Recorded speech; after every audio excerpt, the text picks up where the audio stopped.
Bismillahirrahmanirrahim. Assalamualaikum warahmatullahi wabarakatuh. Berjumpa lagi bersama saya Ahmad Nubarok dalam channel AMO Official. Jadi pada kuliah daring kali ini kita akan membahas mengenai manajemen kontrol keamanan sistem informasi dalam mata kuliah analisis kinerja sistem informasi. Oke. Jadi sebelum kita lanjut lebih dalam, kita ketahui dulu objek yang akan kita lakukan analisis keamanannya. Nah, di sini ada aset.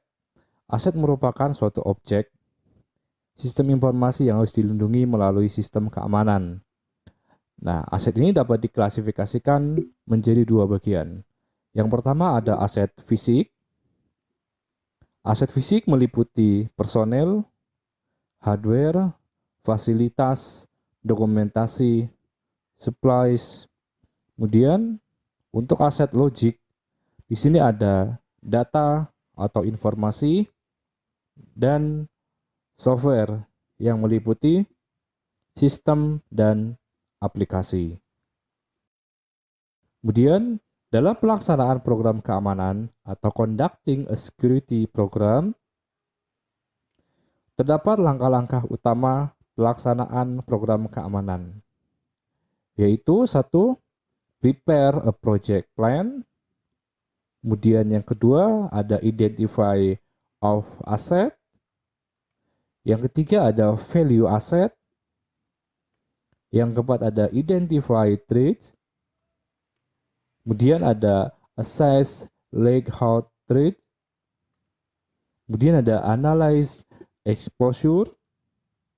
Kemudian ada adjust control.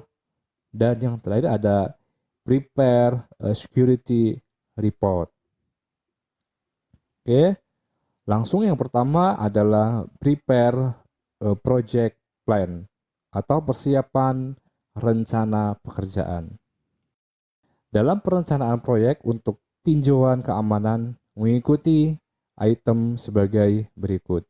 Yang pertama ada tujuan diadakannya review terhadap keamanan sistem informasi. Kemudian yang kedua ada menentukan ruang lingkup atau scope dalam review yang akan dilaksanakan.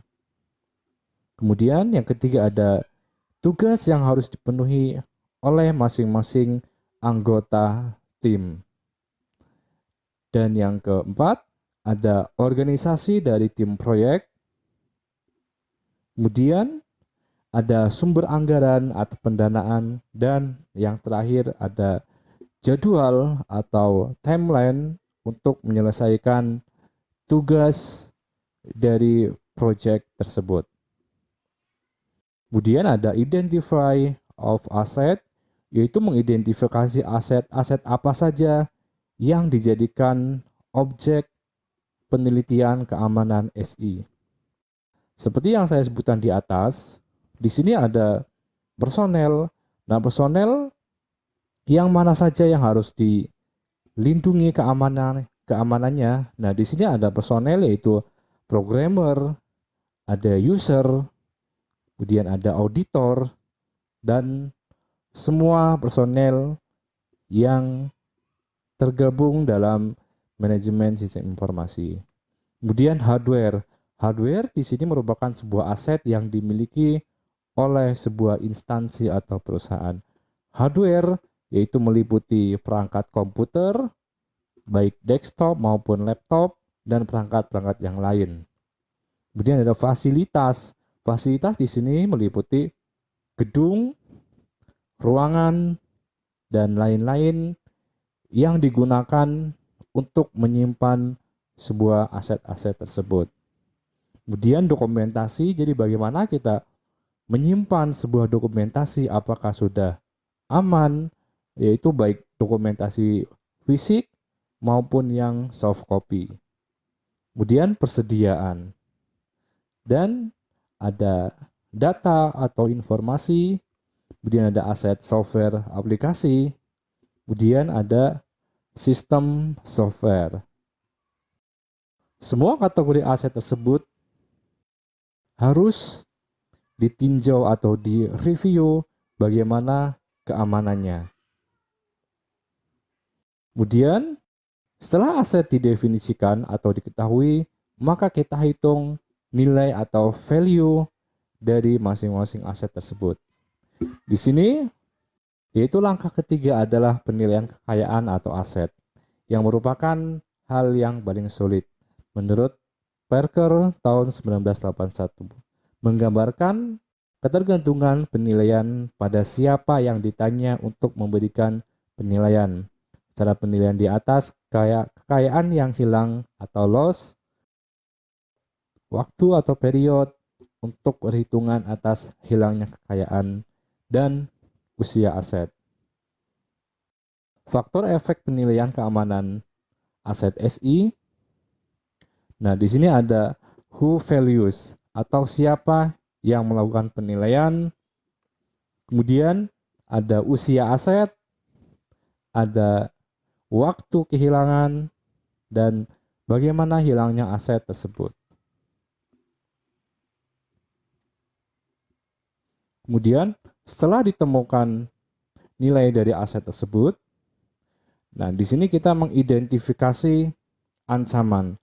Sebuah ancaman terbagi menjadi dua bagian. Yang pertama ada ancaman dari internal, dan yang kedua ada ancaman dari eksternal.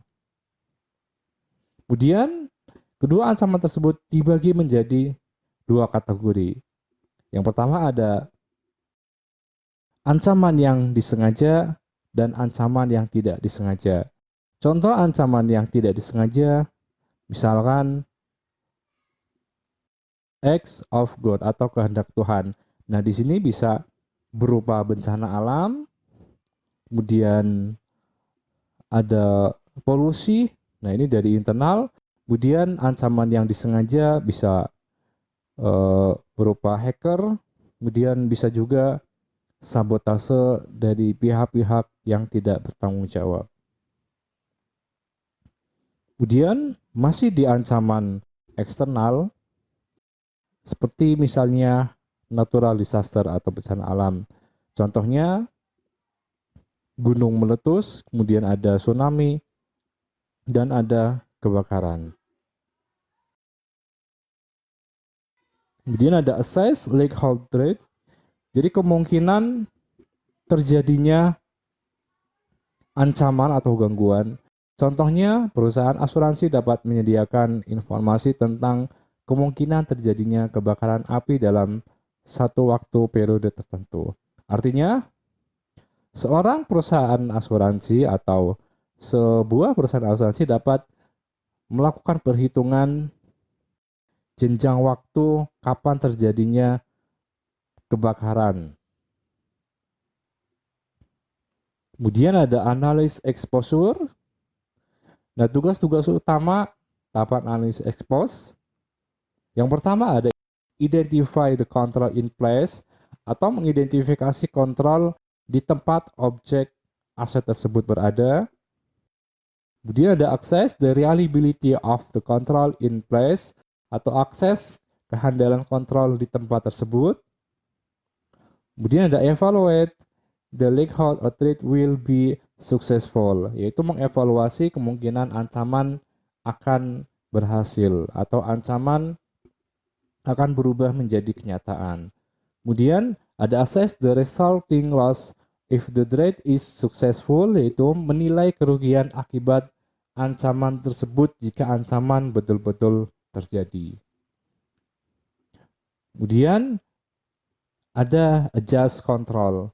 Kontrol perubahan dapat digambarkan sebagai serangkaian 6 langkah. Yang pertama ada merubah ruang lingkup, kemudian merubah nilai atau menganalisis ulang, kemudian meminta persetujuan, kemudian membangun dan menguji, kemudian melaksanakan dan menyelesaikan atau menutup.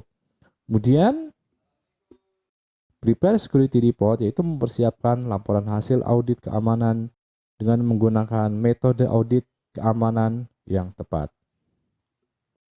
Oke, sampai di sini dulu pertemuan kita kali ini.